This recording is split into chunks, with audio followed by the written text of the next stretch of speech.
Rayner reins in Leicestershire to put Middlesex in charge. It was a solid display by Middlesex on the opening day, with the Leicestershire attack too reliant on Mohamed Abbas. Gubbins and Lace the pick of the batsmen, and George Scott still there at the close after completing his maiden first-class half-century. Middlesex resumed on 325 for 8. But on the second morning it was Scott's partner Tom Helm who assumed the leading role. The pair added 21 more runs for the 9th wicket, and Scott's share was only 3 before he became Wright's first victim of the innings for 55.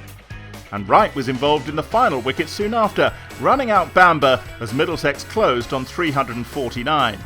Helm 37 not out, backing up some solid work by the middle order, Abbas finishing with 4 for 72. Helm and Bamber were straight back into the action with the ball and immediately hit their stride. The Leicestershire openers found runs hard to come by, and the pressure eventually told. Atiq Javid LBW to Helm for just a single, after he left one that came back up the famous Lord's Slope. But skipper Paul Horton and Hassan Azad broke the shackles and compiled a 50 stand in 12 overs. It looked like being Leicester's morning, but then Harris bowled Azad off the last ball before the interval. Leicestershire 62 for 2 at lunch, a decent start after finishing the Middlesex tail for just 24 more runs. The home side with some hard work ahead on a batter-friendly track.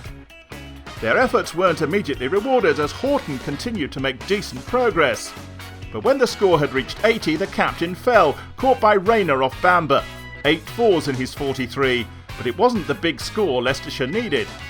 Cosgrove looked like he might provide that, but once he'd reached 28 off 45 balls with 6 fours, he was pinned in front by Rayner, and Middlesex were well on top.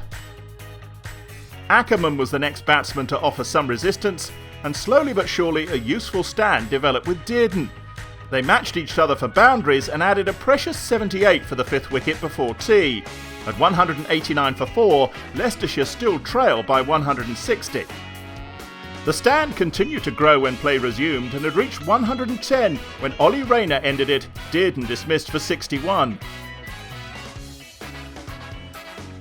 And when the same bowler had Ackerman caught behind for 63, Leicestershire still trailed by more than 100 with just 4 wickets left, which soon became just 2 remaining, Hill LBW to Harris, before Rayner's purple spell continued when he caught Taylor off his own bowling. Rayner's 4 wickets so far had taken him past 300 in first-class cricket.